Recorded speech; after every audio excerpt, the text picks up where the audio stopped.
Cross Gold Consolidated was formed in January 2024 through the merger of Mawson Gold and Southern Cross Gold. It's focused on the flagship Sunday Creek project, which is considered one of Australia's most recent and significant gold discoveries. Now, the company has just announced new drill results that have extended their mineralized footprint by 15% at the Christina prospect at Sunday Creek, with multiple high-grade intercepts, including 0.5 meters at 76.1 grams per ton gold equivalent. Now, what's particularly intriguing here is not just the gold, it's their strategic antimony component, which has taken new geopolitical significance given China's recent bans. Now, joining me is Michael Hudson, President and CEO, who's here in Toronto, just ahead of PDAC, of course, a major conference in the mining world. Michael, thanks for joining us while you're here in the city. How wonderful to be with you. Thank you, Rachel. Now, we just talked about your latest drilling at the Christina prospect, but before we get there, can you give us some history on not just Sunday Creek, but where it's located? What's so significant here about gold potential at Victoria? Yeah, so we're in Australia, as you mentioned. We're in the southeastern part of Australia called Victoria. We're 60 kilometres north of Melbourne, which is a major town in Victoria. The Victorian goldfields were supersonic. They produced 80 million ounces of gold, led the development of Australia and the expansion of the English Empire, competed with California in the 1800s, 1850s. Roll forward 170 years or something like that. Fosterville is the great analogue there now in the modern day, and it's reinvigorated the Victorian goldfields, and we've gone in there with new knowledge and a new paradigm and made this wonderful discovery. So the latest drilling at Christina has expanded your strike length to 1.5 kilometers. So how does this compare to your initial expectations for Christina, and what does it tell you about overall potential? It's open and getting bigger at every moment. So we've had a wonderful start to exploration. We listed this in Australia in 2022, and we put a lot more drilling in just over the last year or so. So we've got about 70 kilometres of drilling now into the system over that 1.5 kilometre footprint that you mentioned. This is only part of a 12 kilometre long strike, so it's about 10% of the larger area. And Christina, as you mentioned, is just expanding it further to the west, the core area that we've put most of that drilling in to date. So has it met expectations? Absolutely. We knew there was an old mine there, and it's just continued, and it's open to the west, and it's open to the east, and it's open down dip. So it's an evolving system, but it's one of the world's better gold discoveries, if not the best gold discovery over the last few years on many metrics.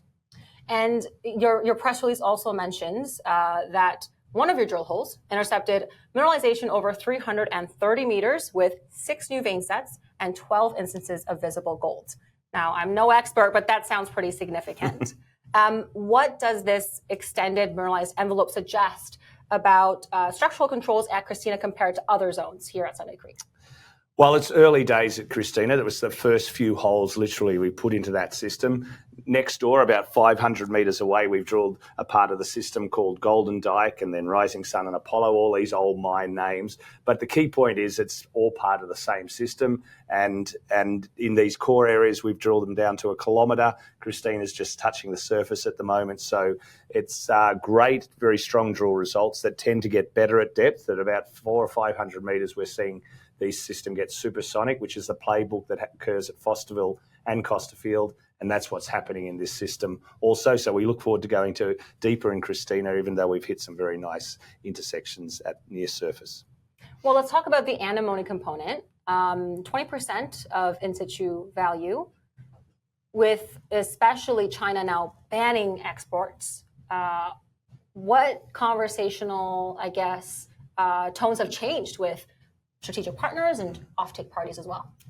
The antimony is about 20% of the in situ revenue. So gold will pay for it, antimony will help permit it is the simple line. And this will be one of the top 2 or 3 deposits in the Western world for antimony alone, even though it is the gold deposit. So it will be a key part in recreating that supply chain that the West essentially lost. So today, China and Russia control 80%. What's antimony used for? Industrially, it's been traditionally used as a flame retardant. 20% goes into photovoltaic cells today to clarify the glass. So that's a large part of the industrial component, but its most strategic use is in the military. So it's used in munitions as the primer. It's used in night vision goggles.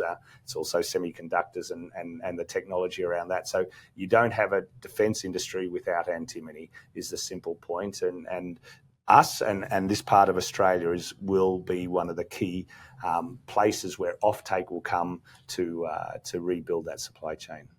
How long have you been in this industry, and what gives you the confidence to push this company that you're working on now to produce to be bigger than what it is now?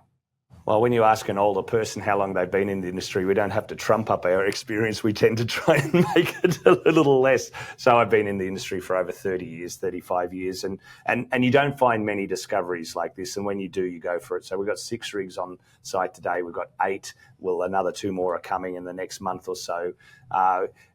The hit rate here, we've got 5,600 gram metre intersections with 70 kilometres of drilling. There's nothing better if you take that strike rate, if you like.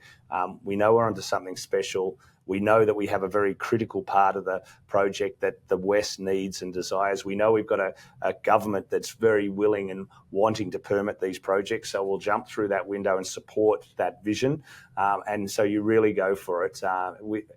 Not forgetting to at the right cost of capital at each different point. So raising the money at the right level for the right type of work to continue to increase that per share value. And is there a timeline here for potentially establishing a maiden resource estimate for Sunday Creek this year? Yeah, not this year. Well, I mean, we're very much focused on making it bigger. We are running internal resources. We've got the same team who run resources at Fosterville and Costerfield working on our project. So absolutely, we're doing all the right things. We're drilling out the high-grade panels at 10 by 10 metre spacing, but we want to create a bigger system before we really focus the drill rigs, and that goes to the cost of capital. The continuity of the structures that host the gold is good. We've got for the technical people out there, a coefficient of variation less than 2, so that shows this consistency. We've got all the old mines that were mined for 50 years, so we've got all that data. So we've got confidence in how this hangs together, so then you can take that confidence and expand it before you focus it. So I wouldn't be looking to a resource until sometime next year. All right. Well, thank you for the crash course on Southern Cross, if you will, in this video. For our viewers who want to learn more, do your own due diligence, make sure to go not just to the website, but also to CEO.CA, where you can search SXGC to see what other investors are saying. Thanks for watching.